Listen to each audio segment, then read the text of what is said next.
Here we go.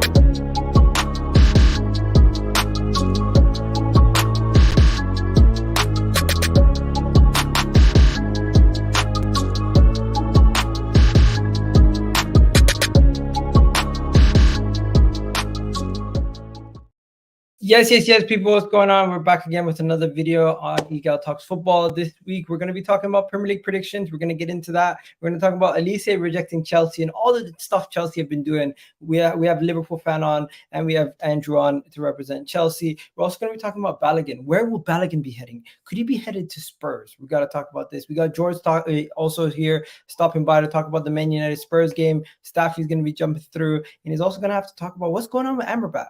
Is he going to Liverpool? Is he going to stay? Is he going to join Man United? There's just so much going on. Plus, Chelsea have more bad news. Unfortunately, injuries have taken ravage of a lot of teams. You got Kevin De Bruyne getting injured for Man City. Even though Man City did win the Super Cup, they did look poor, and they're going to miss Kevin De Bruyne. You got Reece James getting injured. And of course, Arsenal have had injuries with Jurriën Timber. Is there an injury problem? Or is there, what's going on? Why are all these injuries happening? We got to talk about it. All this plus more on Egal Talks Football. Let's get this video started. Hopefully you guys are liking the stream. Big up everyone who's just jumped in. And how can I forget? From Hendo to Endo. We got to talk about Liverpool. But big up Andrew, big up George, big up Staffy. We're going to have Hamza coming through and Ram coming through hopefully at some point throughout the stream. Unfortunately, Kendall had to drop out last minute. She had some stuff going on, but big up Kendall every time for trying to make it happen, though. Unfortunately, she couldn't make it happen. We got some people in the comment section already talking about stuff. But yo, George, how you doing, man? What's good, man? I'm good. It's good to be a Tottenham fan right now. Well, I wouldn't say it's good. It's nice. We play some good football, man. So at least we can enjoy watching our team at the moment. Okay, George's on some different energy. Last time I had you on here, you're still crying about your previous manager. So it's good to see you're a little happy. Nah, for real, man. It's newer pastures this season. There you go. We got Staffy in the building. Yo, I just want to start off by saying, Staffy, my sincerest apologies for what happened last time. And I should have handled that better. And I just wanted to say that to you on stream. It's all good, bro. It's all good. We spoke about it after the show anyway. So for people who are interested, as if it shouldn't be anyone's business anyways. But Egal already spoke right after the show and he apologized for what happened. So we're good, man. We're good. Done. Glad to be done. We got Ram in the building, so Liverpool's gonna get dunked on a lot today. So big up, Ram. Nice to have you back. Yeah, man, I'm all good, man. I've been in a hiatus for about a month, and it was probably the best month I've ever had.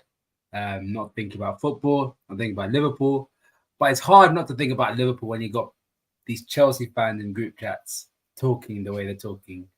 Listen, and news that's coming out about Liverpool every single day of the week. Like, okay, it's tough. You know what? We're gonna have to talk about that at some point. But luckily, we got Andrew here, who's a little bit less shameless than some of these other guys. Andrew's not shameless. Do you not know Andrew? Andrew don't go in as hard as Lewis or Alex. Let's be honest. No, okay. Well, it depends really what time of day you catch me, I suppose. That's what it is. Staffy knows I was shameless on his stream the other day, so it was all good. I know you're very certain days you could be bad, but certain days you could be very good. Just leave me. I'm not the proverbial bear, man. Just leave me alone to sleep. Do you know what I mean? You know what? Big up all the way from Jamaica, my guy Winston King. Anyone who's watching, let me know where you're watching from. But I think there's only one place to start, ladies and gentlemen. From Hendo to Enzo to now ending up with Endo. We got to talk about this. If you guys haven't seen, I know George, you've seen it. I know Staffy, you've seen it. I know Andrew, you've seen it. And Ram, you have to talk about it. Liverpool Football Club went from trying to get Caicedo, Lavia, and they end up with a 31-year-old Endo. Now, I'm not gonna lie to you. I don't know much about Endo, so he for all I know, he could be a good player, but it's a very underwhelming signing. And you guys have gone full 360 and just gotten yourself in a situation where you've gone back to signing unknown players that nobody knew about. And to be fair to everyone on football Twitter, they should be laughing at you guys for what's been going on this trend. I've not seen any of our clubs be dragged in the mud this much ever. Like Arsenal with the Mudryk situation was bad, but it was not this bad. Mustafi's had situations in the past. Mustafi's had situations Gakpo with and United, whatever. never that bad. George, I don't know what situations you've had, but it's never been this bad. This was worse than man. He's Willian. had a I lot. don't What do you care. mean? This was worse than Willian. This is worse than Willian because it happened to 2 players. Their top 2 targets. Like, how can you be embarrassed twice in a row and then end up with a relegation? A guy that was battling relegation last season in the Bundesliga. Yeah, he was captain, but he's 30 years old. Okay, ease up with the Stuttgart hate, yeah? No, Ease up with that hate. At this point, you might as well have kept Fabinho or Henderson. I really keeping them does not look so bad at this moment in time. Even Milner, because this player is not coming in to do a job and play CDM and be your number 1 guy. He's coming in to do a utility man job. He's coming in. And they didn't even age-proof the squad. He's 31. That's the point. He's old. He's an old man. Klopp's got a fetish for these old men. Players that are above 30 years old, they love giving contracts out to. He's going to be at Liverpool until he's 33, 34, and then they can't sell him on, and then they're going to be like, what a waste of a signing this was. He thinks he's like the Japanese guy that played until he's 58. You know that guy in the Japanese league? That's what Klopp has on his mind. You know the worst thing is? Chelsea fans were obviously they were hearing all about how he moved to Lavia went to Chelsea for money. Turns out his wage package is actually the same as what Liverpool were going to give him. Oh yeah, we all knew why he moved to Chelsea. We all Why know is that? why it happened. He just said it was the same way. We slapped him in the face. Oh. We legit slapped him in the face. Like, we told him he was the guy, and then ends up saying that there's another guy coming along as well. You know, simple as that. So let's hear from Ram, man. Talk to me, man. You got a whole roller coaster of emotions. Should we just let you go? You're gonna rant for 20 minutes. What is it? So we end the stream. You're so hilarious, Staffy. No, I just had to put that one in, but let's go. You're lucky Hamza's not here yet. I know Hamza's not here, but he's gonna come anyway. But it is what it is. The whole situation from start to finish been poor. I was giving so much praise to our transfer committee at the start. McAllister, Soboslai, 2 incredible signings that would help propel us forward. We saw glimpses of that against Chelsea, especially with Mac, who I think was really good for the best part of the game for Liverpool. And then you go on and do some stupidness like this, saying we're getting Lavia, then faffing around for £5 million. And the next thing you know, we're going to put a bid in for £110 million for Caicedo. And it's like, it's going to be a losing situation because we all know Caicedo wants Chelsea.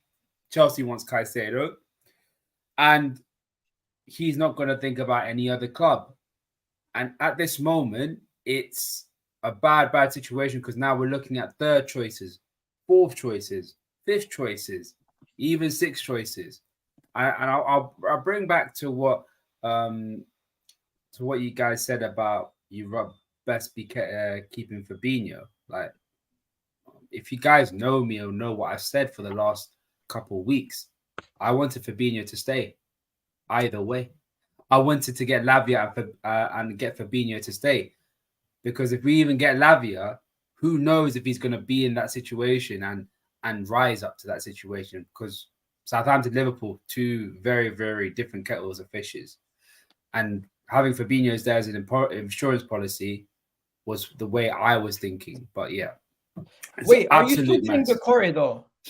So from the news coming out from more or less Crystal Palace's camp is there have been talks from Liverpool about Decore.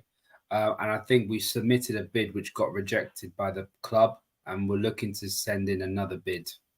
Don't do any more because we'll be interested in soon. So don't do any more, please. Okay. Well, then that's on you, man, because you guys need to focus on a striker, not on a midfielder. So you can go away. Guys, please. Is it safe to say Liverpool? It's not even their poll. They just lack ambition.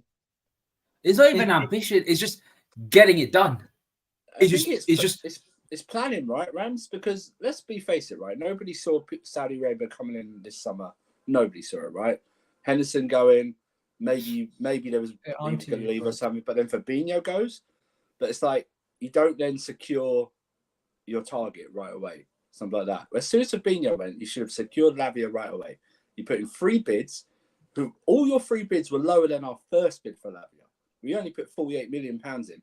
You went up like £3.50 each bid or something like that, bro. It's slapped in the face. Yeah. And then, like I said, because like you said, he's seen you then go for Lavia, push you aside as second choice when you've been saying he's his first choice all summer, or for the last 2 weeks, sorry. And then it's allowed us just to move in and go, well, we don't see you as any choice or number choice. You're just a choice for us. You're just we want you and stuff like that. And then we end up paying less money, I think, than what your last bid was 60 million, right? I think it was reported at 60 million. We're paying altogether 58. So it's just, this never used to happen with Liverpool. Remember, Liverpool were praised, and rightly so, for being future planning, get their stuff done. In the last few years, look at the Arthur Melo stuff, embarrassing. And then it's terrible planning. It's Andrew, terrible planning. I disagree with that point that you made. What's the disagreement? Liverpool have always had a knack of doing this, even when we were really good. I'll give you a good example. Virgil van Dijk, we should not have paid £75 million for him. We should have paid 50. But because of the stupid tapping up that we did, and the fact that Jurgen Klopp wanted to have full control of getting Virgil van Dijk in, even though his best friend was playing for us in Gini Wijnaldum, who could have done the talking for us, he ended up wanting to do everything.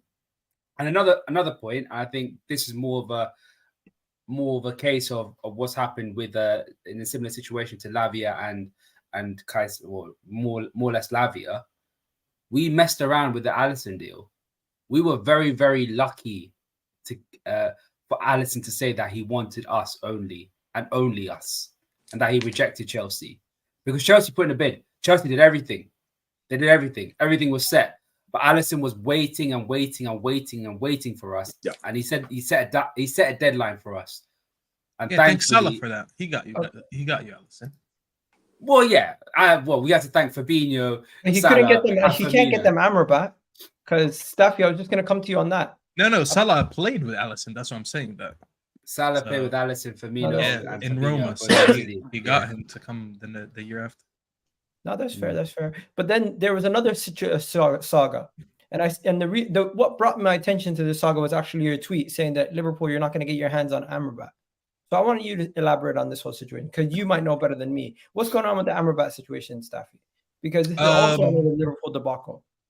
He's been agreed personal terms for about 4 weeks now, and we still haven't made submitted an offer officially to the club, because we're trying to balance our books first by selling some midfielders. So we sold Fred. We're trying to sell another midfielder. I think it's over now. We're not going to sell Donny to Real Sociedad. That one seems to have collapsed. The bundle deal to West Ham that I dreamed of McTominay and Maguire, that one is not happening anymore. So we're not raising the funds that they wanted first before they signed another midfielder. So unfortunately, now we're still waiting for the next 2 weeks to see what happens. You know, it took us forever to sell Fred. I honestly doubt we're gonna sell McTominay. Our only hope right now is to sell Donny to clear, as I said, to clear 2 midfielders before we sign him. So could there be a possibility that Liverpool hijack him? Because you're saying Liverpool could hijack him. I don't think it's gonna happen though. I think he wants to come to United. I think he's been sold on what Eric Ten Hag told him. You know, obviously when you say agree personal terms, they have to talk about, you know, his role in the club and why we want you here, whatever. And I think he's just waiting for the official offer from the club. You know, I think Liverpool coming in doesn't really change anything, because they're coming in for everyone right now. I mean, they came in, the news came out that they're in for Amrabat, and then an hour later they signed Endo. So I was like, where did that come from? Because an hour ago we all thought now that means Amrabat's going there. But sources came out saying that Amrabat is still on. He still wants to join United. Liverpool, it was more of an inquiry more than anything. You know, that's what big clubs do. They go around asking about certain players that are potentially for sale, and they just see the situation. It doesn't mean they came in and approached them personally and, you know, try to agree personal terms with them, or, you know, discuss a fee with the club. You know, none of that happened. So I still think he's going to come to United. they're in for Decore, and they already signed one more player. So I think they're gonna go for Decore if anything. Fair enough. You'd probably think that's your last signing of the window, Amrabat? Let me think about that one. Amrabat. I mean, we're linked with a few midfielders. I don't think we're gonna sign another one, even though we should, because we're in for Amado Unana from Everton, and yeah, Amadou Good Unana. player. And I like him. I like him a lot. Even I though like him. I've seen a lot of people in the United fan base that don't like him. I'm like, did you guys watch him play? No. I think he's a very good player. And I think there was one more that I can't think of right now. But Gravenberch, yeah. News came out today, but I don't think he's gonna go anywhere. I think Bayern is gonna give him one more season. So we'll see. I don't know. Probably Amrabat would be the last one. Oh, wow. He's ruining his career. And you know what? I was just going to quickly segue because I don't think anyone else has anything else to add on the Amrabat topic. It's quite straightforward. But there is one that's very entertaining. And I could tell it was entertaining by how many TikToks people were making. I seen George's face when he's like, Chelsea, you got cut. Because this guy right here, he agreed a new deal with Crystal Palace the moment Chelsea tried to activate his release clause. Obviously, I heard that there's some legal issues or something that happened, and Chelsea stepped away, and the deal didn't have to go through because of the new deal. But in my opinion, he stayed because of his development, not only because of the fact that Chelsea's whole situation collapsed, but for his own development. I agree. I agree with you, Egal, and I was trying to make this point as well, saying that this is the best move for Olise's career. He's 21 years of age. He's going to go to a Chelsea team that's not exactly settled at this moment in time, who has a lot of players in the wing positions. And I know like people like to say, yeah, he could play right wing, he could play number 10. But Pochettino's a versatile player. He's not just going to use one wing on one side. When you have these players that can play across the front three, he's going to use them and they're going to rotate. They're going to be a rotating front three. So they're going to have to play in all types of these three positions. And not saying he won't fit the system or he won't be a good player, right? I just don't think there's enough minutes to go around for them to be able to accommodate this many players, especially having so many youngsters in the squad. Chelsea need to develop these players. They're going to need to develop at a rapid rate, especially considering you're playing one game a week and there's not enough time to go around for everyone to be able to develop the match sharpness, to be able to get a good run in games where they can build up consistency. And they're going to have this problem with a lot of the young players. If Olise came, he probably would have done well, but it would have stunted the growth of some of their other youngsters that are supposedly top players. They brought Madueke in for 35-40 million, the same price they brought Olise in, and he was supposed to be the next big thing. They have Raheem Sterling. They have Raheem Sterling. You have Mudryk. You have Nkunku who could play out on the wing. Yeah, he's injured, but he's going to come Amari back. Hutchinson in the academy. Didn't they sign that Nigerian guy? What's his name? I can't say his name. He's online at Ipswich for the season. Okay, Bro, fine. my point is, I want to know what everyone thinks on this. I think Olise actually, maybe he didn't reject them in the sense of like, he didn't want to ever go to them. But this is another form of rejection where you say, you know what, I'm staying at my club that I'm currently at, signing a new deal. And this is for a Chelsea team that haven't taken too many L's this transfer window, as of late, this is an L. You know what? I'm remembering the situation with Haaland a few years ago when he was leaving Salzburg and he was wanted by a lot of big teams, including my club. And Mino Raiola did the smart thing. He, instead of shipping him away right away to a big club, he said, no, you're going to go for 2 more years in a smaller club and continue your development. And then we're going to juice your price up in those 2 years. And then you're going to go anywhere you want in the world. And that's what happened. That's why when United wanted him, Mino Raiola said, no, we'll only send him there. What was it? He wanted to like loan him there or something like that. And we said, we don't do loans. We're too big of a club to loan in young players like that, you know? So Olise is basically doing the same thing. And whoever advised them to do that, I think it was the right thing to do. And that's not a diss at Chelsea at all. I think Chelsea have added so many players this season that, let's be very honest, even Andrew, you'll admit that because you're very rational about your club.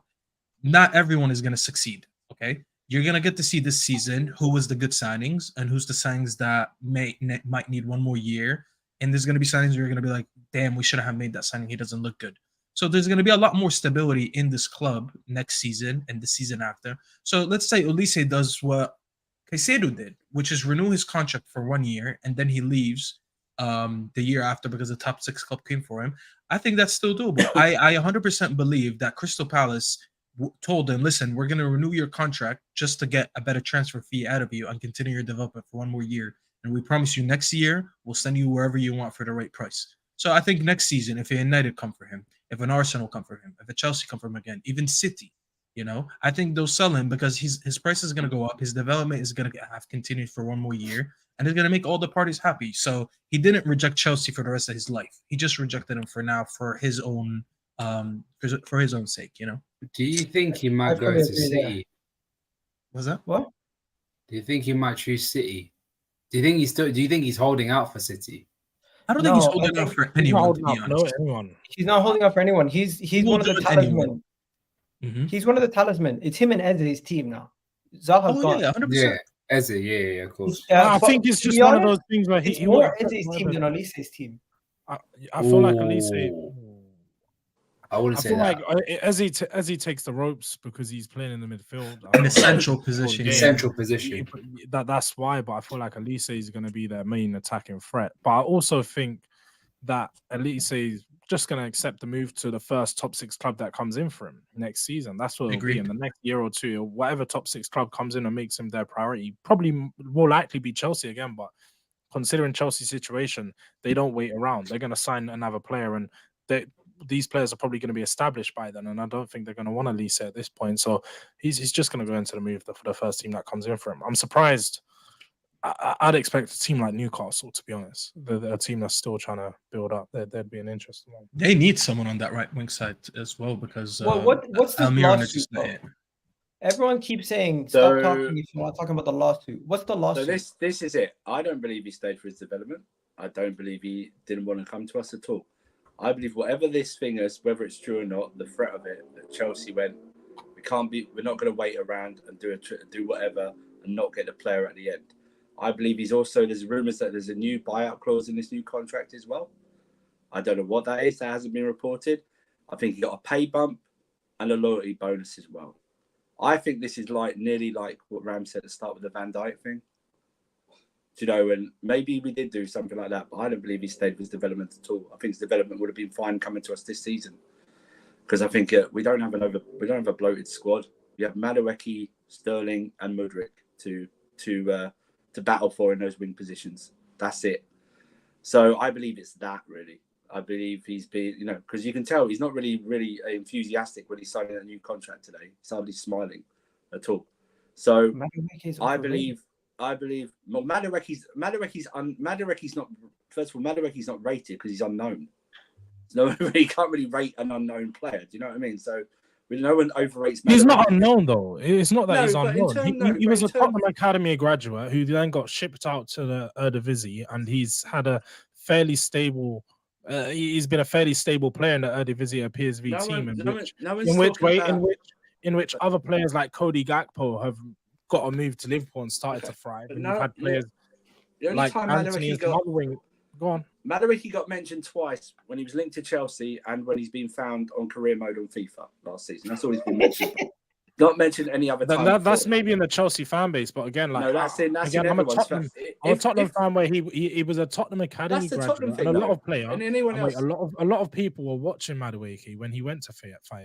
When he first went to PSV. No other fan base was or knew of him really, unless you're really watching the Dutch football or something like that. I hope he does well because he plays for my club now. It's fine. But back to Olise, the development thing, whatever. I think Palace are going to really struggle this season. So the development thing, I don't know how much it's going to help him when he's actually not got any strikers to pass through, or Edouard up there or something like that. But like I said, I think it was due to whatever they thought they could stall this deal by for whatever they said was, and we just walked away because they didn't want to go through all this process to end up not getting the player and then not signing someone. So whether we get him, whether we go for him in January, maybe that's the possibility because I want to see what this buyout clause is. I presume it's anywhere from 50 to 60 million in new buyout clause.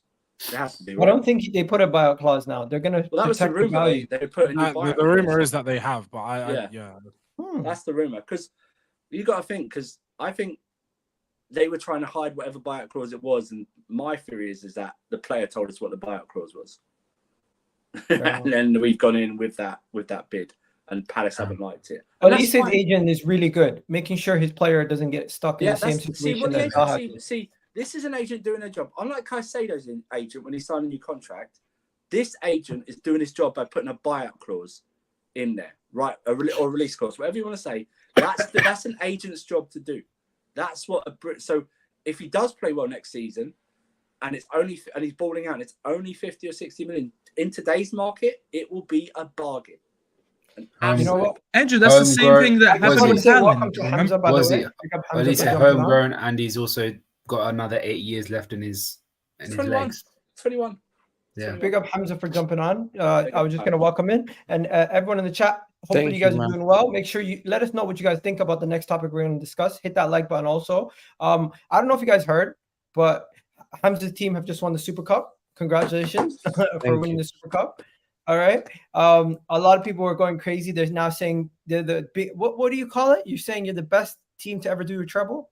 The greatest English greatest English team ever, because we're the only club that's done a treble that won a Super Cup.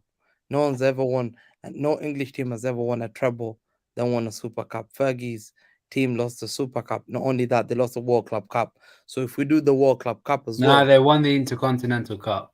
no, they lost the World Club Cup. You know, Not in 99. 99 they lost the World Club Cup against Vasco da Gama 4-1. No, they didn't. They did. I swear they won it. No, 1 second. I honestly wouldn't question that. 1 second, 1 second, 1 second. Hamza One Googled this. He's such a hater One that he second. knows everything. I'll tell you why it about was all these historic. things. 1 second. It was historic because Ferguson, it was a big talk in England. Like Ferguson refused to play the FA Cup and he played the FA Cup kids. Yeah. And they said it was a biggest disrespect. And he went there with his main guys there, thinking that he can go and dunk on Hamza, I'm looking at it right now. Yeah, go and check 1999 Intercontinental Cup, United beat Palmeiras 1-0.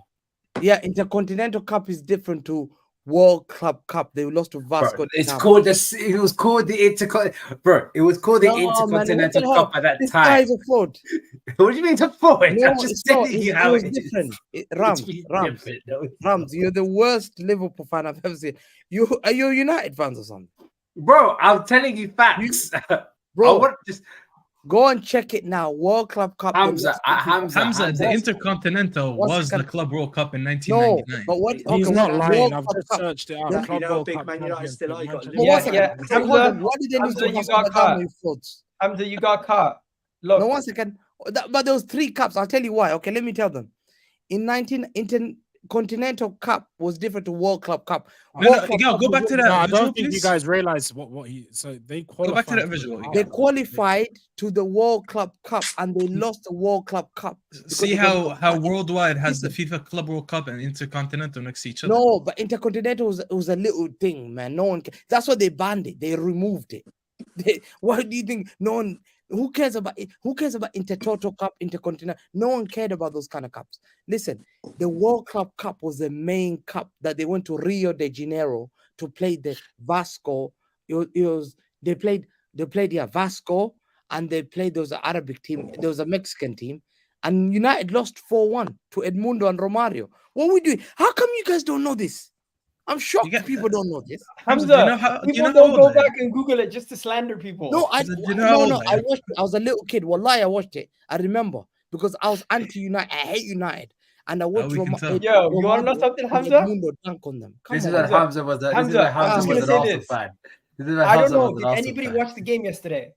Yes. No. Was it not shaky? Yes. Yeah. It was. Hamza, don't do it. When we're talking about Man City right now, unfortunately, we cannot talk about Man City and forget about the Kevin De Bruyne injury.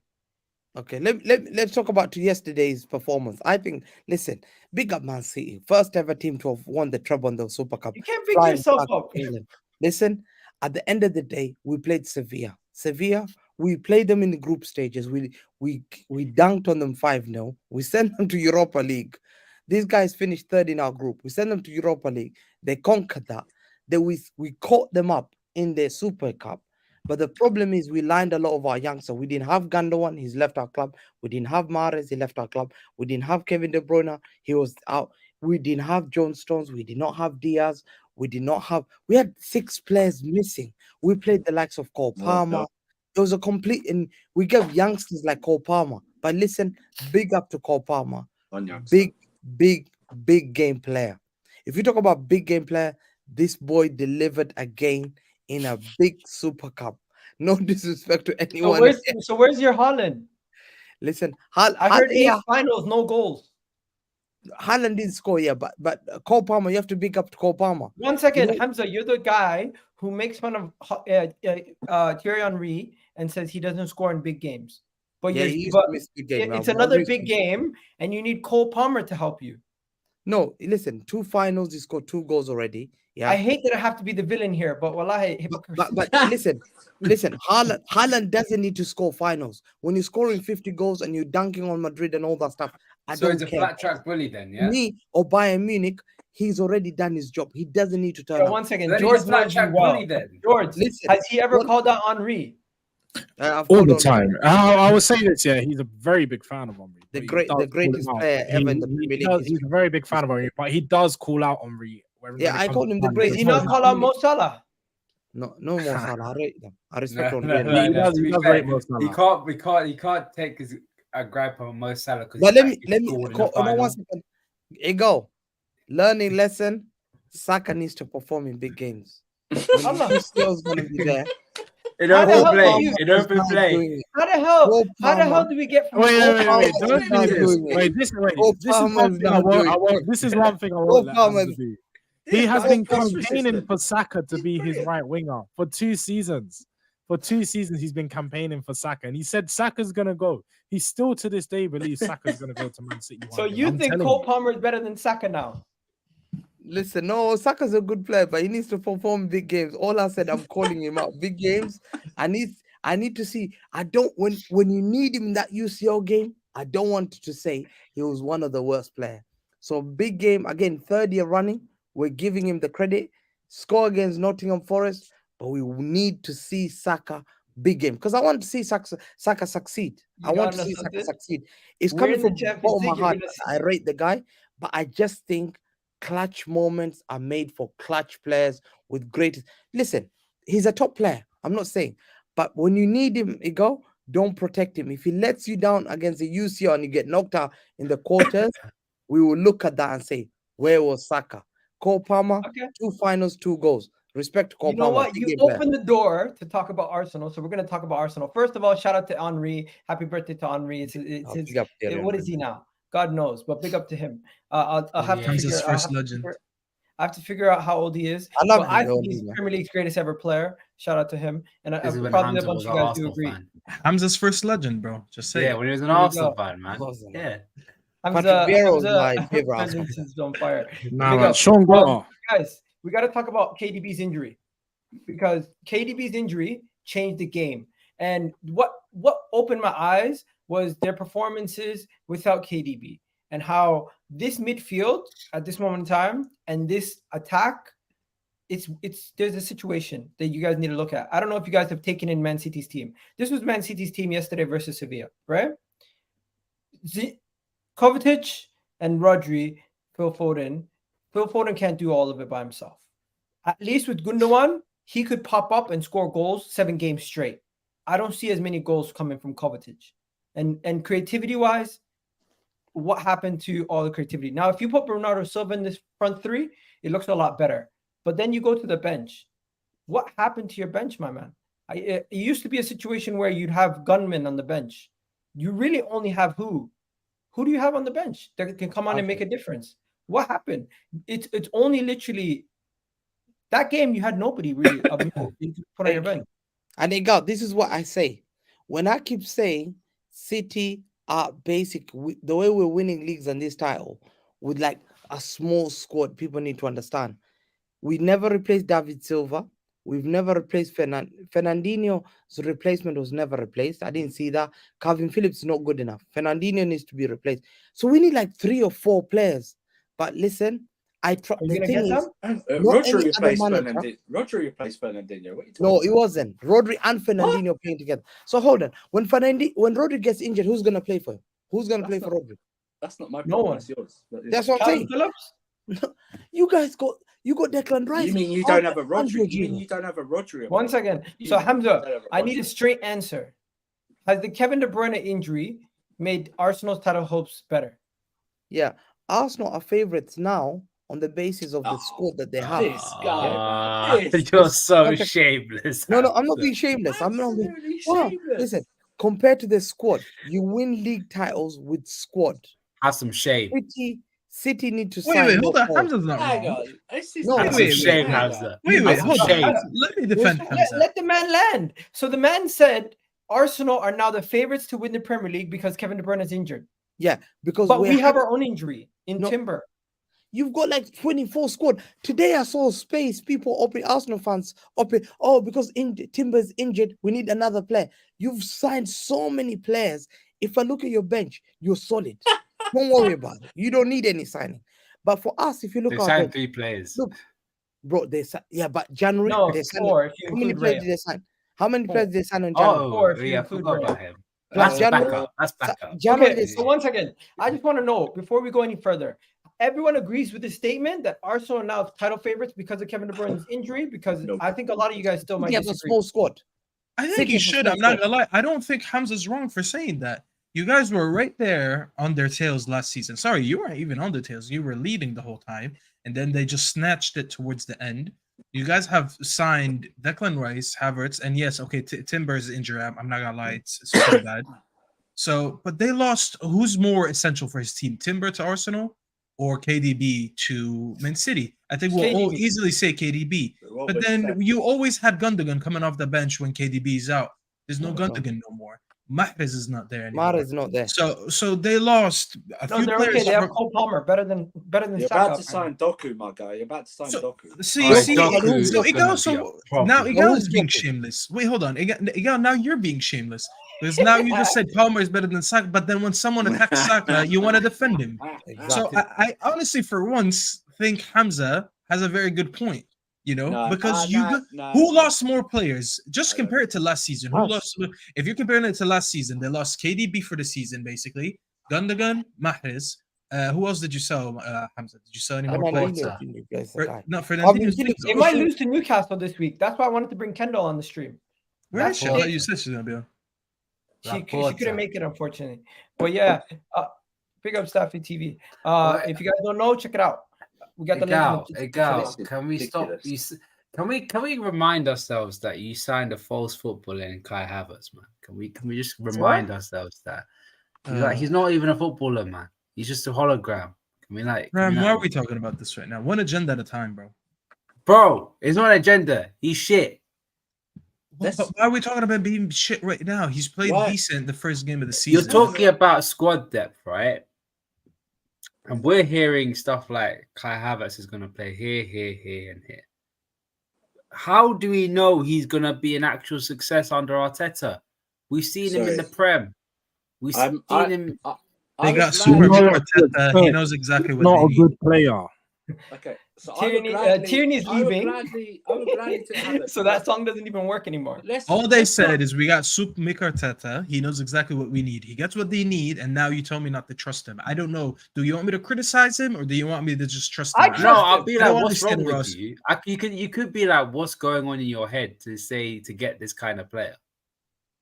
Hang on. Can I just? I'm sorry. I'm not allowing this to happen. I'm not allowing this deflection of a Havertz debate of what he just said, trying to put Arsenal with favourites with that Man City squad just because Kevin De Bruyne is out. Okay? Are you He's saying not wrong. that Are you saying that Man City are a one-man team? Is that what you're telling me?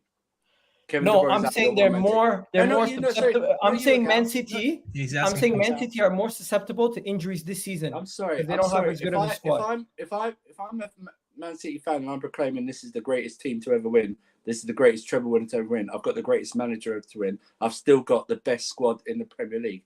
I don't want to hear any excuses. Kevin De Bruyne's out. You won a title without Kevin De Bruyne before, and you had a. No, he wasn't out for the season. Come on, He Andrew. You're better He than was that. out for a season. If Saka's out for the season, Arsenal fans No, would but cry right he's now. not out for the season, Staffy. Totally He's only out until January. No, he's not. He's out for about 6 more months. January. Nah, he's back in December January school starts 2024. I'm not. Okay, sorry, so I'm not. I heard Kevin De Bruyne is only out until January. When? Oh, is he you know what? out? I'm thinking of Daniel's Timber nearly being out for the 6 season. months, Sorry. nearly most of the games. Timber's out for 6 months. Sorry, Bro, it doesn't matter. Let's be honest. having- Kevin De Bruyne, he takes the first couple months off anyways. No, he That's doesn't. true. He That gets is Still true. saved. plays. That is very true. City Oh took my the first- God. City I want to took hear the from first George. couple of I want to hear months from off. George.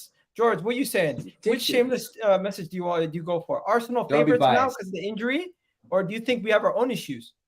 Arsenal have their own issues. I don't feel like Arsenal are their Talk about favourites. them. Manchester City are always and are going to stay and be the favourites of the Premier League. They've won it how many times in a row for a reason. I know what Hamza is trying to do. He done it last season, midway through the season, where he tries to flip the script to make it seem, put the pressure on Arsenal. And I love it.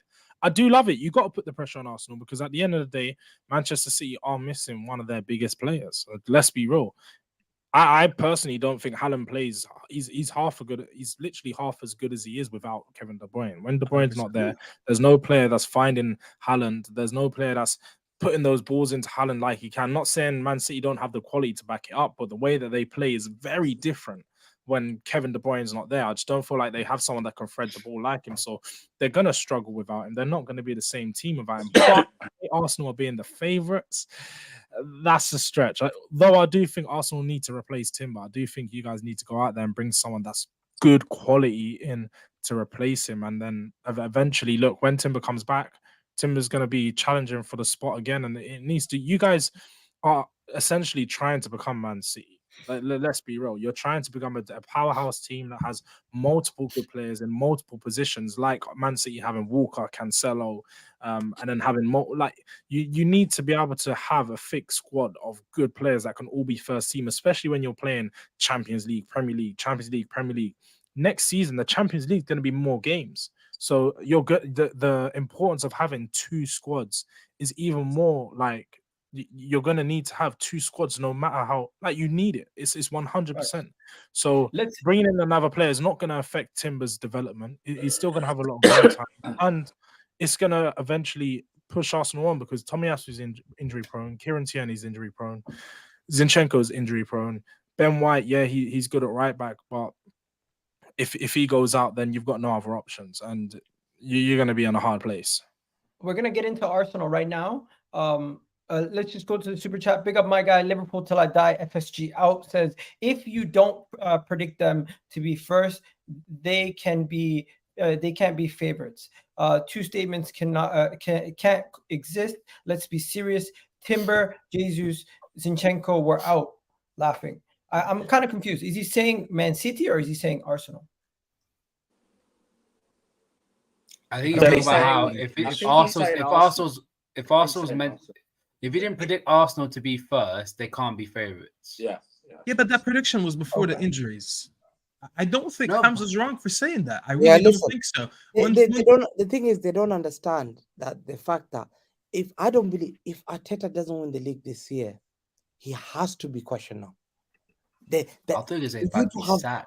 He was going to get questioned regardless. Like, no, this is even more now.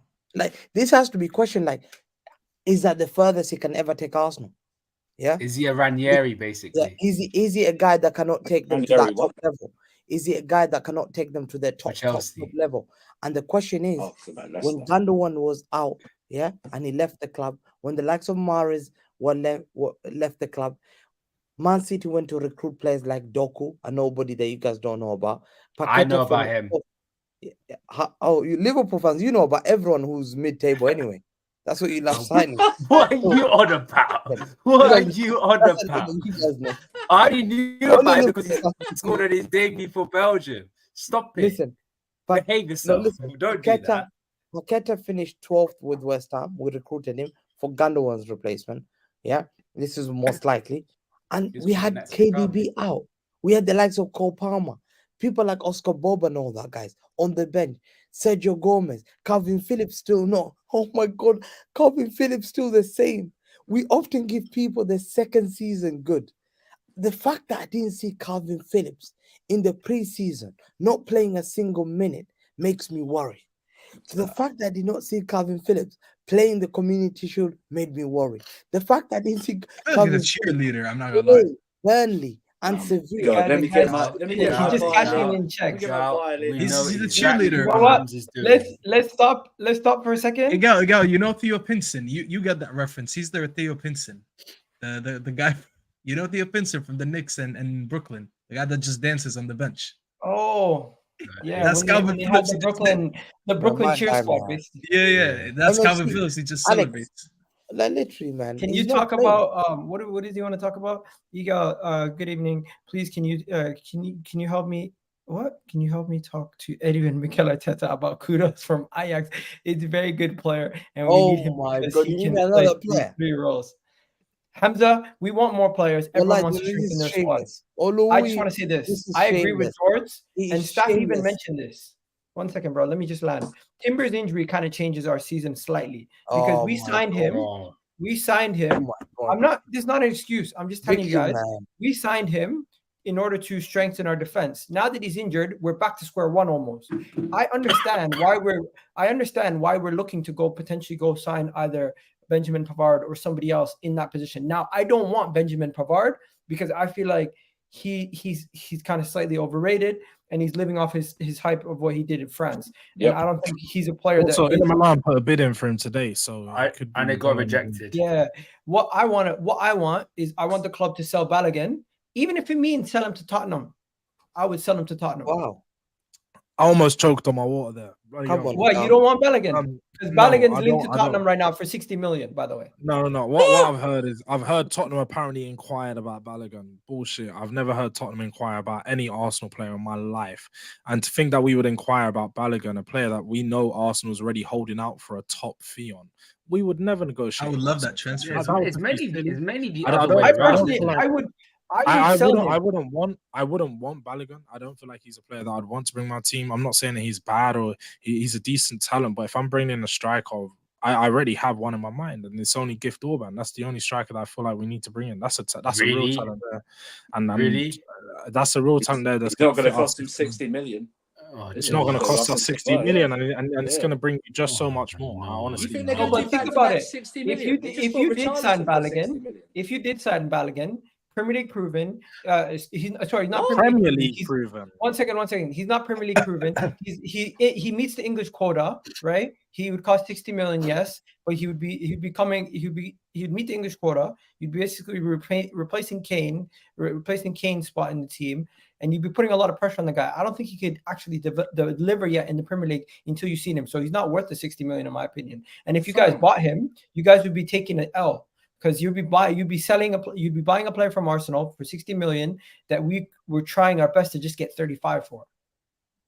We would never put money in your pockets. I get you and Chelsea do business, but Tottenham are one thing that we're not going to do. We don't want to play 60 million for any striker at this moment. But why is it your fans are like so against the signing? Like, do you really think he's that bad? I don't know. It's not about him being a player. I generally just would never do business with Arsenal. I don't know. Egal, I don't know about you. Egal is normally the other way around. You do business. If he was in France and he scored 21 goals and he was on a random team in France and you signed him, you'd be more. You know who else scored 20 plus goals last season? The player you just got rid of, Alexander Lacazette. I'm not going to sit here and look at France for the medium and be like, oh yeah, he scored a high amount of goals. George, to caveat that, who did Lacazette play for and who did Balogun play for? He played for Lyon, and Balogun played for, what was it, Rennes? Stade Rennes? Not Rennes. Rem. Whatever the team he played for, it generally just doesn't matter. He scored 21 goals. The team, it's the league. Like, to me, that's not going to be... You're not going to come... No, I'm not doing this, George. I am not hating on League 1, I am going to hate on League 1 because that is one of the worst leagues out of the top. No, they're good. They're good at developing midfielders and defenders. Attacking players don't translate so easily. How many attacking players have come over from League 1 and performed in the Premier League? Eden Hazard. I don't know who else. That was over 10 years ago now. So yes, and no goal, Shamak. Look, they're not good. But how many times? I'm not going to sit here and say that Balogun's not ready to take the step up to a good team. I do feel like he is, but he's just not ready. I would never take him to Tottenham. That's it. Okay, you know what? The Balogun point was more to trigger the actual Arsenal fans because our fans don't want to sell him to Tottenham. Even there's people out here who's saying Tottenham could put 100 million. I'd never sell him to Tottenham. I think it's just a pride thing at this point. Let's put logic to let's be logical here. If Tottenham come with 60 million, I'll drive him to Tottenham. Of course he would. Well, because that 60 million, we can reinvest that. We can get 40 million, slap it on Kudos, and then we can take the other 20 million and get a player. Now, people are saying, why don't you want Benjamin Pavard? I'm just going to make it clear. Benjamin Pavard is not a good right back. He's not a good center back. He's a hybrid, and he's playing in a Bayern side where he's not left exposed as often. If you put him in an Arsenal team in the Premier League where wingers are going to be going at him, he's going to be a lot more exposed. Not entirely, Egal. He still gets exposed for Bayern. I think people are riding off what he did with Stuttgart, because at Stuttgart he was very, very. Let me just compare him. For my guy here who's a member, he was asking me why buy. Who do we buy? Personally, we get an Evan Fresneda, or if we're gonna do something, we go and get. I'm not going to get Laporte, but we get either a right back or another somebody solid that can play right back, because a lot of our players can already fill in at center back and left back. We don't need another left back. What we need is another right back. Cause a lot of, I'll tell you one thing. Listen to me very careful. You cause a lot of instability in your team. Like when Timber comes back and all these players you've signed, you can't sign. That's my advice. No, but we're trying to get rid of dead wood. Yeah, but bring in quality. Listen, you'll get look at Ben White, Tomiyasu, Saliba. You got Gabriel Magalhaes. You got Oli. You got Zinchenko. You got Tini. Already 6. That's enough. You sign and Timber 7. You cannot sign any more. Once you sign any more, those players are not going to be happy. Saliba wants to take a position at France international team. He wants to play every single. Saliba's not getting benched. Yeah, okay. Gabriel Magalhaes. He would want to. Gabriel Magalhaes is not getting benched. Okay. The person I'm bringing in is squad depth for the right back position. Ben White. I think you need more of a centre back than a right back. Yeah, Ben White and Tomiyasu want to play. How are you gonna deal with that? Oh, would you sell us João Cancelo? You have to. Would you sell us Cancelo? He's going Barcelona. Would you sell him to us? I would never sell anything to Arsenal. I'm not selling any players to Arsenal. Why? Okay, you see, you've learned your lesson. Okay, let's get into the game. To Hamza, he didn't want it in the first place for you. Guys, Jesus, that's enough about the predictions. Let's get into this now. Does anyone agree with me? Benjamin Pavard, I don't think he'd be good at Arsenal personally. I don't want nothing to do with him. He's living off that. I do think it'd be a good option. I'd take him at Liverpool. You take anyone though. It's your problem. You take anything. Endo. Yeah, Endo. Some random guy that we've never heard of.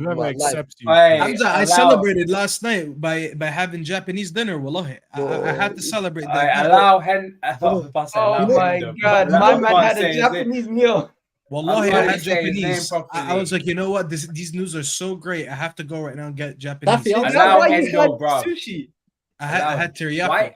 I don't know why people are still like asking. He's our second choice DM. You know when you sign this. There's no second choice. One at a time. Hold on. Like, Ram, there's no second choice DM when you don't have a first choice DM. He's the bench for no one. There's no one ahead of him. He's the bench for no one. Exactly. Yeah, you're just saying he's second choice, but because you're hoping you're going to sign someone else. Until you do. No, hold on. Just let me finish. Wallahi, I'll let you go. Let me finish. Is my last sentence. He will be your second choice once you sign someone, but for now, he's your first choice, and we're all running away with that agenda. Now you can. How about this? Endo is basically there to replace Hendo. That's it. That's how it is. That's it. Endo. Hamza, do you see how shameless this guy has become? Bro, this guy went from a year ago talking about a quad, and now he's talking about replacing Hendo with a 13-year-old Japanese. No. I wasn't talking about quad. I wasn't part of quad squad. Also, our travel squad. You know what? This is great, but let's get back to the actual games, because now we're gonna get into the games. We can talk about Liverpool. Liverpool played Bournemouth. 7-0. Let's move on. What we saying? 7-0. They're gonna be Bournemouth. You know what they do, Hamza? You remember when you were talking about Martinelli and Saka always beating up the small teams, but then in big games they don't do nothing. This is what they do. They're gonna go to this game. They're gonna score like 7 against Bournemouth again, like last season, and they're gonna struggle in the other games. I'm used to it. Wallahi, that's what they're gonna do. Salah is gonna have a hat trick. Luis Diaz is gonna have a hat trick.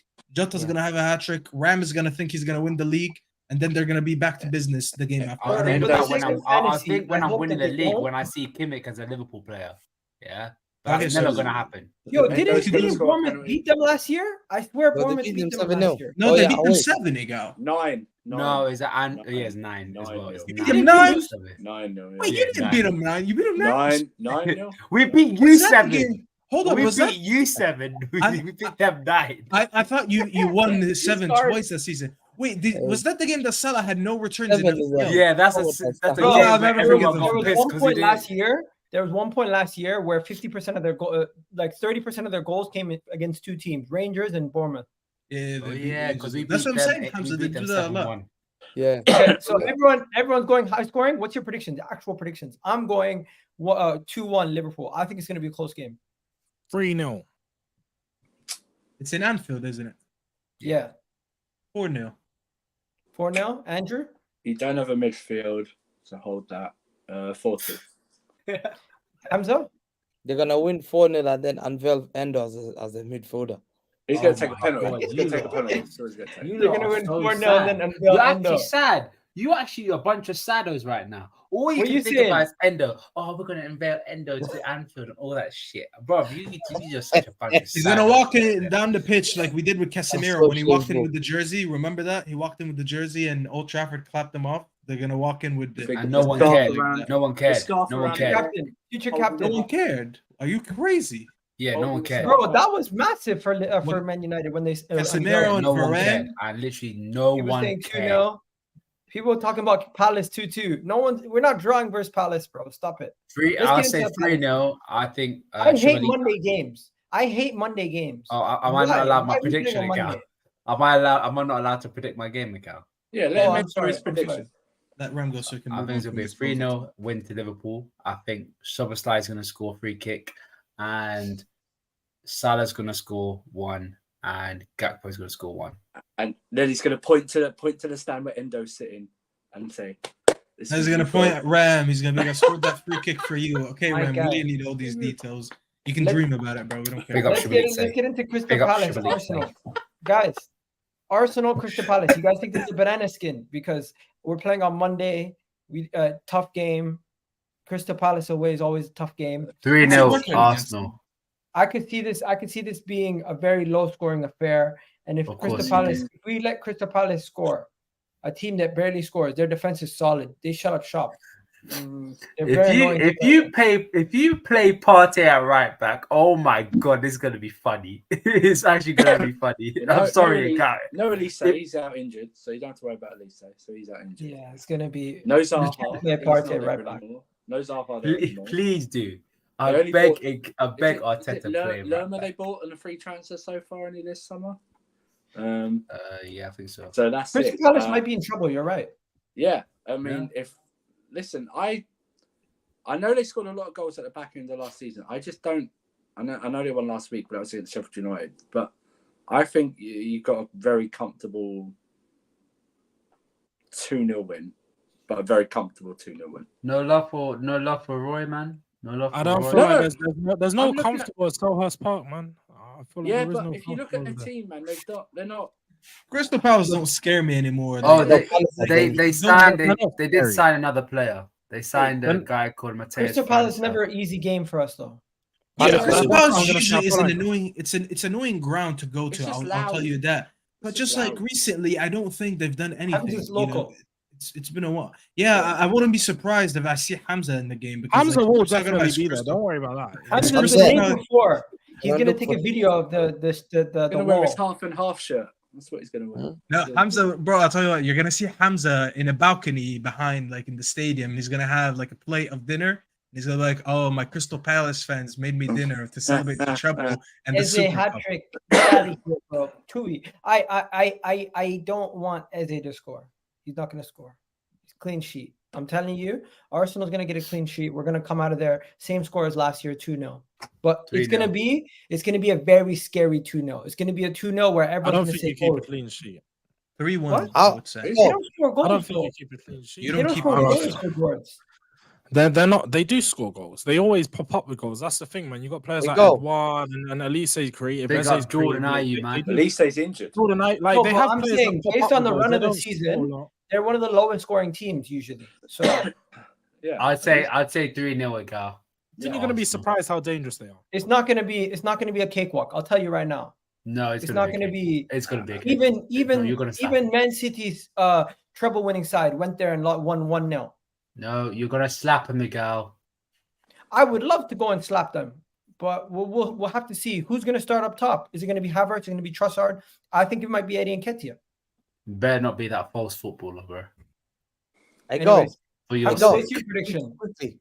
Listen, I think what's the name? Check my I'm gonna send it to you. Listen, I think let me send it to you now on Twitter. What's the name? What are you sending me? Just check now. 1 second.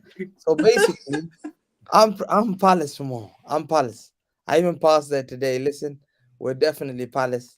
I'm predicting a 2-0 win to Palace, man. 2-0 win to Palace, man. Is there music on this? No. My man sent me a whole video of him driving past Zaha's mural. Listen, no, that's Palace. I was there, man. Now Zaha's theme song is quite cold. I kind of like it. I said I'm ready. 1 second. What are you saying? Football club, you're coming there. Arsenal Football Club, you're coming there on Monday. You're coming there. Prepare, my boys. Prepare. Arsenal. Can I just quickly say, pause. Such a villain, bro. Pause right there. That's such a villain, bro. Ram, I've got some news for you, Ram. I've got some news for you. Nottingham Forest have made a verbal proposal to sign Youssouf Fofana from Monaco. 35 million plus add-ons. Wow. Bournemouth. No, Nottingham Forest. No, Forest. Where are they getting money from? Forest, come by Tavares for 30 million. No. So everyone gave their prediction. Everyone's saying Arsenal win. No one's saying a draw. Where do they say this? Where does it say this, Andrew? I don't see it. David Ornstein bomber. No, it's not. David Ornstein. I'll go with a 2-1 Arsenal. Okay. We never spoke about Chelsea. Chelsea's injuries. Did you guys see Reece James, the captain? Unfortunately, only 60 minutes in. He's 75. What injury did he get? Wait, is this for real? Fofana's gone?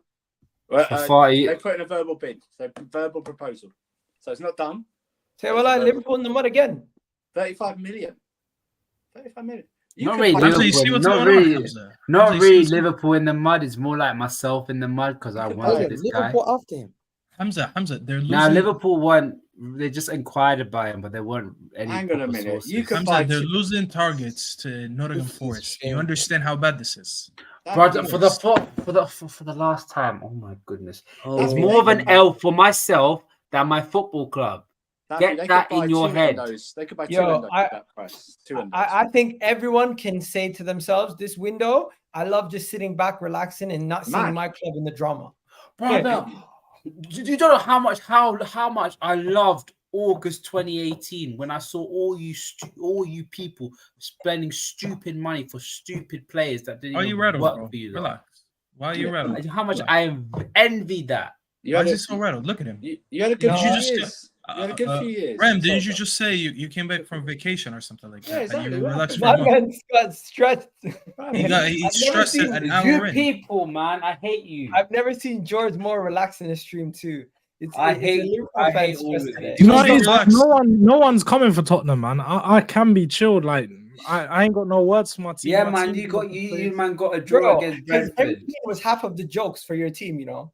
No, pardon. Half the disses people had for your team was because of Harry Kane. And that's the thing. And now we ain't got Harry. And this is why, like, at the end of that saga, I was telling people, I just wanted him to leave. I just wanted him out of the club because finally we can get over everyone just talks. This is the Harry Kane team. You're a one-man team. Or all the jokes about Tottenham is Harry Kane. But we're over this now. I don't need to hear this guy's name. Harry He can go He can go over and buy in with his studio. That's what I was gonna say with Skechers. Skechers, breathes. What the shoes that breathe or whatever the fuck they are. Like, bro, this guy, like, again, it's in the back of my mind. I couldn't care less about him. I've got some good things going on over here at Spurs. Madison Ball taking over our team. Man got to deal with the Poundland version of shoes. Like, Skechers, don't disrespect Skechers. All the fathers here in America wear Skechers. So I'm gonna be buying them in a couple years when I'm married. It's such a perfect shoe for Harry Kane, though. If we're being real, like, just to represent who Harry Kane is, like, that is the shoe for him. They're dad Boring, shoes, man. bro. I'll tell you A that. boring Like, middle-aged man like that. That's what He's got like them 4 type of shoes kids, he would right? wear. So it's appropriate. He's got like Very there's basic, a very joke basic. around here. The minute you get married and you buy a house or something, you have to go buy a pair of Skechers, white Skechers with it. So that's what Hilarious. that's what Kane is Shout out doing. everyone in the comment section. Let's get into these predictions, guys. Reece James got injured. Chelsea's now gonna have to go with Chilwell as their club captain going forward until he gets back. Hamstring injury, and they're gonna go up against West Ham. Surely they have to beat West Ham, and they're gonna keep a clean sheet in this game. I'm going with the Chelsea 2-0 victory. I just think Chelsea they're gonna have a rough start to the season. But once they get to playing the big teams, if they don't get themselves sorted out by then, the season could take a turn for the worst. Like they're gonna. Sorry, you finished. Go on. No. I meant to say good start to the season, and then once they play the big teams, that's where it's gonna take a turn for the worst. But right now, they're gonna win this game, and it's gonna start a good little win streak at the beginning of the season. But yeah, Andrew, I'll go to you last on this. Hamza, what are you saying? West Ham, Chelsea. I think tough. I think Chelsea are good, but I think West Ham are gonna. West Ham always tough, man. West Ham beats Chelsea. I thought Chelsea are a very good team. Okay, It's so a London see. derby, so they're not gonna respect them. They'll come there wanting to beat them desperately, and I think they'll beat them 2-1. 2-1, Staffy. I think it's gonna be an easy game for Chelsea. But they don't score a lot of goals. So I'll say 1-0 Chelsea.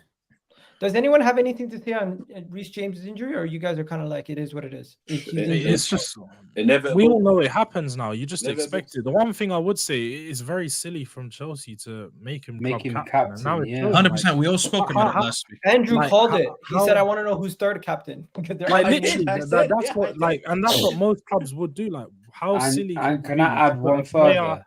who Let has George missed? finish, and then you can get in. Sorry. Right.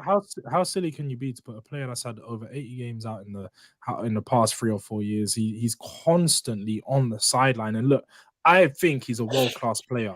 I've said time in and time out that he's, for me, above Trent, and even when he does come back from injury, he still manages to maintain a very good level above most right backs in the Premier League and in the world. But the fact that he's not there enough means he's going to be a captain on the sidelines. He's not going to be a player that can sustain Chelsea for the next 5 or 6 years, which they're really looking to do with a captain. And I agree. it just doesn't make sense at all. I get why they done it to him, because he's the most like his academy graduate. He's long standing. Face of the club. Got a whole new team. Yeah, but When you take his injury record away, everything ticks. But then you add the injury record, and it just debunks everything else. You need a captain on the pitch.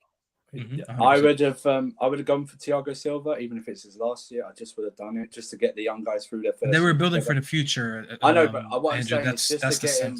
But we're playing once a week just to get him through this first year. Thing is, I was half joking when I told you, Egal, because Chilwell's injury prone as well.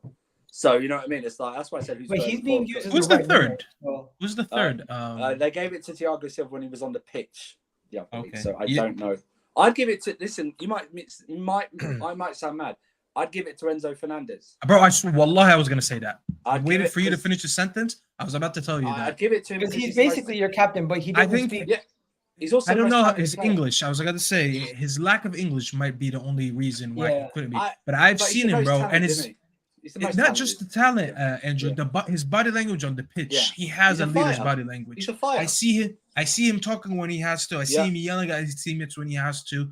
Last gets year when pissed you guys played, when we I love played it. you guys and we beat you for what was it, Like 4-0 or It 4-1, was like I that. think. All He through was the so match. angry when Yeah. he went up to fight with the Jadon Sancho. Is because No he one went. cares. He No was one so pissed that you guys were down 4, something like that. And I didn't see anyone else on that Chelsea team care. No. So, I agree. yeah. I agree. I'd give it to him. I'm surprised Poch doesn't think of it like fellow Argentinian, something like that. But listen, captaincy's one thing. I just whatever. I do also feel like Captaincy don't mean nothing.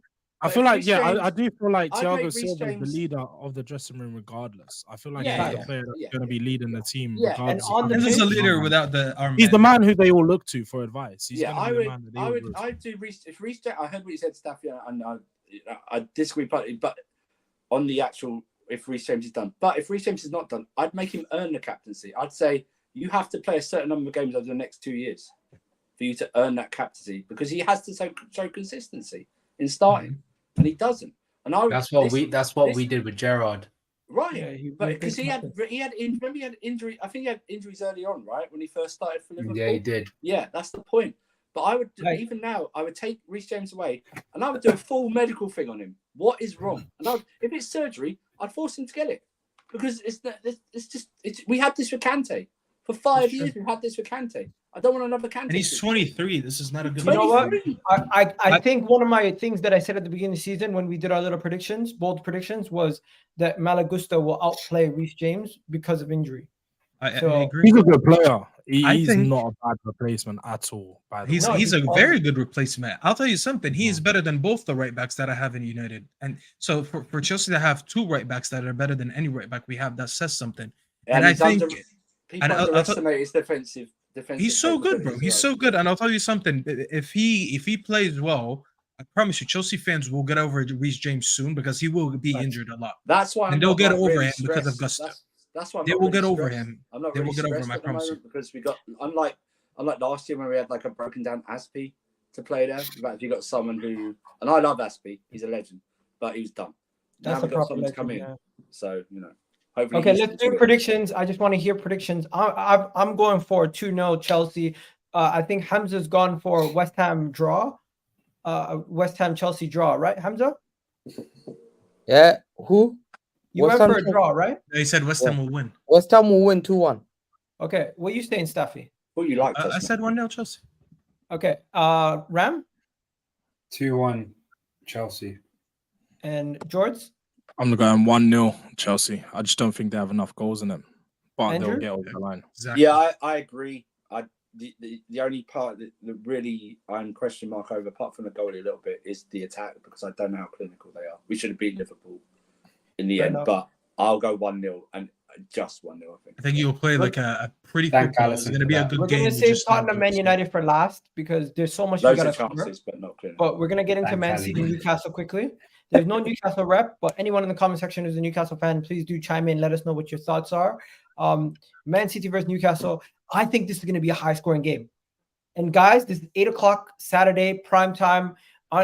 Man City is going to We'll be be hosting watching, Newcastle. Oil Everyone's Clasico. watching. Oil And if you guys Clasico. remember last year this time, 3-3 away at the I Etihad. remember. That was a beautiful game. I think it's going to be the same again. I think it's going to be 2-2, high-scoring game, and Man City's bench depth is going to be exposed again. It Oil wasn't Clasico. 3 the Etihad though. It was. It was No, St. it's James. St. James's Park. Oh, it was 3-3 at St. James's. My bad. Yeah. I think we'll beat them. It's a tough game. To me, at home there's a lot of tense. I'm very tense about it because Newcastle, I respect them. I've always said, you know what? They're a tough team. They're a tough team to beat. Sandro Tonali and Bruno Gomaresh. That is like a hard working partnership there in midfield. And teams with a good midfield like that, they've got passion, desire. They're very clever on the ball. I think City will be a bit. I think we'll win that game on the basis that we're at home. I think our players. I don't know what we're hearing. John Stones got a little hamstring, so he will not play. Diaz got concussion, so we might see the backlines still the same. I think City wins this on the basis that we're at home. I think the Oil Clasico will show why we're the best team.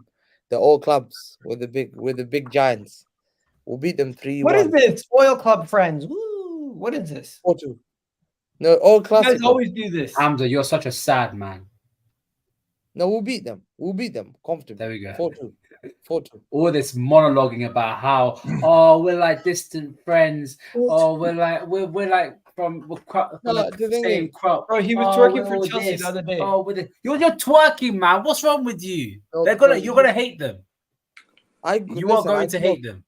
I grew up in a household where my brother's a Newcastle fan, and we banter, we just laugh at each other. So it's not like their fan base are just the best. I love them. I've been to Newcastle. I've been to St. James Park. They're very good people, man. So Ever since the takeover, he's been second Newcastle fan. That's something. It's not new for Hamza. We all know. What are we saying? Let me What, just- you're let me gonna just bring say Arsenal this. to City Takeover, to Hamza picks up for the Newcastle? club. Big Hamza up loves Qasim. petrol. Big up Qasim because he predicted Newcastle would win the league this year, but it hasn't happened yet. But they're starting off the season really well. What do you guys think? Do you guys think they're gonna beat Are you gonna beat Man City? Anyone think they're gonna beat Man City? Putting your neck on the line, say they beat them. No, I think Man City playing at home, their first game since winning the treble. I think this is the first game since winning the treble, right? The fans are gonna be loud. The vibes are gonna be good on the pitch. You know, I do think they have some issues in this team, and this is probably if this was in St. James Park, I would be predicting a Newcastle win easy. But just because it's at home and there's going to be a feel-good factor in the stadium, that might help them get over the line. And with the injuries and the absence they have, they're going to struggle a little bit.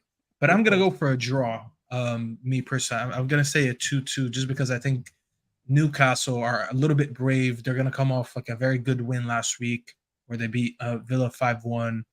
They're going to bring a lot of intensity. I think sometimes City do struggle against very fast teams, you know. So I'm just gonna predict a 2-2. Fair enough, George. Yeah, no, I think I think Newcastle are going to come out the blocks firing. I do think they're going to give City some trouble. I do think City are going to take their time to build into the game without KDB. They of course City. We all know that they're just machines, ain't they? Like once you give them the time, they're going to build into the game. They're going to pick up the pace. They're going to find their feet. And I feel like after a halftime talk, we're probably going to get a bollocking from Pep.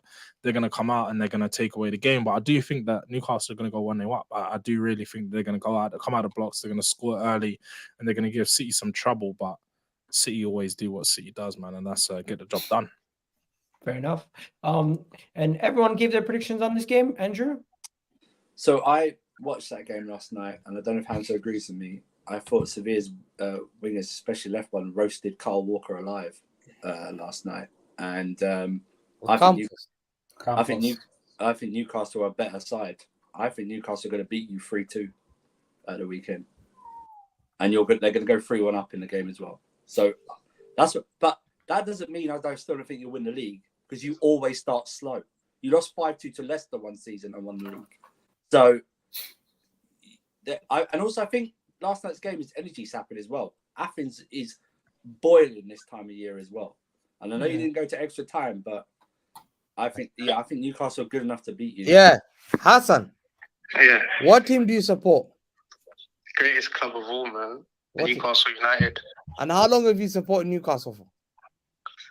I think since I was like 7, 8. I don't remember. But before Asprey, when he scored his hat trick against Palmer. How long did it take you to DM him those messages? People think you're glory hunter. Okay, so ask him what's going to happen on the weekend. And who's going to be Man City, Newcastle? What's going to be the score? I think City will beat us 2-1, but I hope we can 0-0 will be fine, 1-1 will be fine. Let's see. The City is a bit too strong for us at the moment. Next year we will be smashed up, but this year they're too strong. Fair enough. Shout out to Jordan Abbey, man. Big up Hamza. There you are. I don't want to hear, oh, he's a glory hunter. Oh, his family. Oh, surprise, he's supposed to. There you are. I proved you right. Hey, no, but there's still a possibility that you might join them. Hamza, so now we know who's the glory hunter in the family, and it's clearly not your brother. So. There you go. Let's go to the big game now. Tottenham, Manchester United. Everyone's going to be watching it Saturday, 6 o'clock. Crazy game. To the point where I was supposed to do a stream with what do you call it? Crystal Palace fan. We had to reschedule it because we can't do it anytime near that game. That game is absolutely going to be taking over the limelight. I love watching Tottenham Man United because you never know which way it's going to go. You've seen Tottenham one time beat them 6-1. You've seen Man United slap them before. It's going to be interesting. And I just wanted to say, George, you guys replaced Harry Kane with Maddison. And I like Maddison, but he's an op now. He's a what? He's an op now. He is, man, and for me, he's a phenomenal player. Like I generally think he's going to come into this team, get double figures in goals and assists. I feel like he's going to come and completely take over what Harry Kane was doing. He's such a good player. This weekend is going to cause a lot of problems for Man United. I see us dominating the game. I see us taking control of the ball. But there's going to be goals either side. I don't see us keeping a clean sheet at all. This team's still being put together. This team's still learning some of their defensive positions and still getting used to the way that Ange the Ange's system is going to be playing. So we're going to concede goals. I think it's going to be a firecracker. I think there's going to be a lot from either side, but Richarlison up top's just a bit underwhelming for us. It really is. I think that's one problem we're just going to have. But go on, Rams. Go. Is Maddison going to stay fit the entire season, George? Ooh. Yeah. Madison was fit the entire last season, the past two. I keep hearing this thing on his injury record, and after doing some research, it's literally a load of rubbish. Like, even just looking at it now, just to get the official figures up, last season he played 30 games, 30 Premier League games. Before that, he played 35. He's never played a season below 30 Premier League games. That is not a player that you would consider having injury problems if they're missing 7 or 8 games a season. That's nothing. That's just generic things that happen. But to play at the intensity that you guys play compared to Leicester? I feel like Leicester with Brendan Rodgers played at a very high intensity, and we saw that that's why a lot of their players did get injury problems later on in the season. But again, I can see where you're coming from. I just don't feel like we're going to have that issue. If we do, it will present a problem for us throughout the season because we don't really have much. We don't have a 10 without him, but we still have other creative players in other positions. And I just feel like the way that we set up now isn't for our team to be reliant on one player like we was with Harry Kane. We're a completely different team now. We play different football, and that's why I think Manchester United need to expect a completely different Tottenham this season. I know everyone, not just Manchester United, everyone that plays us. You could look at how Tottenham played last season. That's completely different. You're going to look at some of the players and how they performed last season. It's again completely different, and you're going to see some players transform their game. Even players like Emerson Royale. A lot of people writ off, like in the inverted right back role. He looked very good against Brentford. And he looks like a player that can potentially build into the system. So there's a few players I look to and think they're going to improve. And this game against Manchester United is going to be a good test for a lot of them. It's going to be a good test for our system. I ain't going to come out and say that we're going to wipe them away and beat them because, again, I still trust that Manchester United, look, they've had a year building into this Ten Hag system and they're still a good team. They have dangerous options and we're going to give away chances. It's just whether they put them away. Will they? I think it's going to be a high-scoring game, but what do you think the score is going to be before you throw it over to Staffy? 2-2. I think 2-2. I do think we're going to draw in the end. But if we do, I wouldn't be surprised if we win at the same time. I do think we're going to create more chances. I just think we're going to fail to put them away. Okay. Staffy, what are you saying? I seen you're a lot more measured about your team on Who's channel the other day. I wonder what your predictions are going into the second game. I expect a 3-1 win. I said it's going to be one of the easiest games, and people think I'm just saying that for clips. I explained the difference between playing against Wolves and playing against Spurs. Spurs is a technically better team, but the way they play, people need to remember that the antidote to playing against possession-based teams is playing transition. And that's not what Wolves was about. Wolves was more of like they out-muscled us in the midfield, and we just left a lot of gaps. Spurs play a completely different style. They're going to be at the halfway line. They're going to be trying to keep the ball. They're going to be much slower on the ball than the way Wolves played. And that, for me, is not an issue. I don't mind Spurs trying to keep the ball. You know, I worry about this midfield if you're trying to like hit us on the counter like Wolves did, because Wolves up until when we scored, they didn't keep the ball until we scored, okay, and then we started going back to defend. So the last 20 minutes of the game we just conceded chances, but before that they were just coming at us crazy every time we lost the ball because we were dispossessing the ball a lot in the final third. So they kept hitting us a lot on the counter. I think Ten Hag is going to fix the midfield this game. He's going to try to add an extra body in the midfield. I already suggested that he's going to take out Garnacho and he's going to play Sancho in the false 9. He tried it a few times in preseason and it worked fine. So I think he's going to put him in the false 9 and shift Rashford back to the left-hand side. If Spurs, George already told me this earlier on another show, that Postecoglou is not going to change the way that he plays just on the second game. He's going to be persistent with the style of play and try to implement his style of play, which is something that I expected. You know, usually these managers that like to play possession-based, they rarely give up their philosophy just based on the game, and especially not on the second game of the season. So I think they'll play the same way. And I already told George, we're going to score from two things. We're either going to dispossess them high up the pitch, because we did win the ball about 18 times in Wolves' third last game. We just didn't convert any of them. 18 is still a huge number to think of. And then when they keep the ball and they're playing at the halfway line, you know Rashford is there lurking.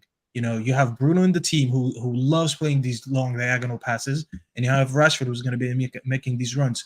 Egal seen it firsthand last season when they came to Old Trafford. They kept all the ball, and we were able to hit Rashford on the counter twice. And I'm not saying we're going to sit deep like we did against Arsenal, but the minute we win the ball, no matter where we are on the pitch, we will be making these passes. So I think Spurs is a good team, by the way. I'm not dissing them. I don't want anyone to think that I'm dissing them. I actually respect that what they're doing in this team. I don't know Postecoglou well yet, but I will be keeping an eye on them this season. I just think it's early for them to, you know, be talking about going to a big game like that and imposing their style of play when it's only the second game of the season. If this is the second half of the season and we're talking about playing them in February or March, they'll be much more advanced in their development. Most of their players are going to be like already like not accomplished, but more comfortable playing in the system. He's going to identify who's good and some of the players that are not quite good enough, and maybe you'd see a few changes, because I do have a question mark on a couple players in their team. But eventually they'll get to it. I just think it's too early for me to be worried about Spurs coming to us and trying to keep the ball. You can keep the ball, but we'll take the 3 points. And I'm sticking by that. People who keep saying, I'm going to clip you, they're talking to me, you know, when the teacher told them, I'm going to tell your parents what you did today. Bro, you're going to clip me. What are you going to do? Are you going to send it to my dad? Do what you do, bro. Clip me, tag me on Twitter, do all you want. It's my prediction. I'm sticking to it. You know what? I like that. The logic is basically for George gone for the draw, you've gone for the convincing win, and the style of football makes sense that you've done that, because we're not going to play teams like Spurs all season. This is what people need to understand. There's more Wolves in this league than Spurs. Spurs, the way that they're trying to play, they're like little brothers now to Arsenal and City. Okay, but your defense was exposed. But this is where people are going to get it wrong. Yeah, you think we're little brothers to Arsenal and City. No, in terms of style of play, and that's not. I totally understand that. Yeah, the way that they play, those two are more advanced in the way that they play because they're further down in their project, which completely makes sense. But I think like people will be surprised in how quick Ange has implemented the system, because if you watched us against Brentford, I know Brentford is a team with a lot lower technical level than Manchester United, but let's be real, tactically, they're one of the best teams when they play at home. There's no top 6 team that beat them at home last season. No team I'm pretty sure they beat most teams. No team really got a result there. Like, he is a very good manager. His name's just missed me. Brentford manager? Yeah, Thomas Frank. That's it. Thomas Frank's a very good manager, and I feel like tactically Ten Hag's good too, but I don't feel like you could take away from Brentford as to how we played. So I generally think that, I know you think you're going to have your high press, it's going to break us down, because you've seen some of these players last season didn't look good on the ball. I think you're just going to see a different time. Don't expect to. If you can if you can beat that first line, then you'll be good. And if Ten Hag does not fill this midfield with one more player, then you'll be good. These are the two exceptions that I'll make. So if we're watching the game and you see that Spurs are finding it easy to build from the back and from the formation from the beginning, from the lineup, you see he didn't make any changes to last game, then this is going to debunk everything that I said. I made these predictions based on the change and based on that. So we'll see. Listen, I could be wrong at the end of the day, but you know, I'm just trying to predict what I think I'll see. And if I see it that way, that's the only reason I'm saying it's going to be an easy game. And it's not a diss at Spurs at all. It's just like more of me trying to explain the tactical analysis for both teams. If this was another team, by the way, I wouldn't be talking like that. I'm just going to say I agree more with George. I think it's going to be a high-scoring draw, but that's why I have Onana on my bench in my fantasy team. But we're going to talk about fantasy tomorrow. Even I benched him. It's okay. Yeah, but for now, when it comes to this game, there's going to be goals in it regardless. Whoever wins, there's going to be goals. Both teams are going to concede. Both teams' defensive look shaky in the first game, and I don't think that's going to change in 1 week's time. But Andrew, what are you saying? What's your prediction for this game before we wrap up? Well, I love Man United's new midfield now. That's very good. But especially if Mineral's man. But yeah, fuck you for that, by the way. Because the only reason I'm in this situation is because what's wrong with Minerals? Make some money, Minerals man. Come on. Hey, Endo, you sit there and don't say a word. We're talking. Yeah, I'm happy with my boy Endo, bro. I do like Spurs way going forward, but they're very leaky at the back. Even during preseason, what games they did play a bit leaky, I think they can be get out. But that's if your midfield can get at them. I do agree your guys will press more, but if Rashford starts on the left, he will completely and they get the ball to him. he will destroy Chicken Royale every day of the week. My issue is, can you handle Maddison? Because he is a supreme footballer. He is going to be a big difference to what, and if they keep him fit, to what Spurs can do this season. Because he is insane. That free kick cross, the first goal against Brentford, was absolutely brilliant. I'll be worried every time they get a set piece. Yeah, set piece, 100%. He's gonna. You know what? I predict he's gonna have his best GA season, even with Richarlison up there. Nah, they need to replace Richarlison because Richarlison did him no favors. To answer your question, I'm going 2-2. I think it's gonna be a high scoring game, and Spurs will be in a lot of high scoring games this season as well. What's your score? 2-2. Yeah, I gotta go mute myself, guys. Little one's crying like crazy. But Ram, what are you saying? I'm gonna say be real quick here. I think what I saw from United last week, I think they're incredibly lucky. They were lucky not to give away a penalty. I think it was a stonewall penalty, in my opinion. And I wonder if this is just the start of of the transitioning of United starting to build on what they're doing. And I wonder if they're ready just yet. And I'm with George. I think it's going to be a very high scoring game. I think both teams are going to have a lot of chances, and I think a lot of goals are going to happen. I am going to say a 3-3 draw, in my opinion. Did you guys see the Burnley Luton Town game got postponed? I just noticed that. Yeah, it just got postponed. Yeah. Why is that? No, I don't know. It just got postponed. It might be because of the stadium. Luton Town's not fit enough to take Premier League games. Yeah, what are you saying, Hamza? I think Tottenham, Man United's a tough one, you know. I think Tottenham might win that. I think Tottenham wins that 2-1 or something. They haven't beat us in a while, to be honest. I wonder if that's going to play some under type pressure of... to win. But are you the only one who's predicted a Tottenham win, Hamza? I don't think anyone else has. I think United don't look comfortable. I can see the way that they're playing. And I think Tottenham are home. I think the game, United under pressure, they look dodgy when you saw them against Wolves. I don't see that Ten Hag. I think it's starting to show already there's cracks there already start the season. I think I can see Tottenham. I just don't know. Tottenham at home are a very different breed. And I think they're under pressure to win, especially after Hurricane. But I think I'm out. First home game.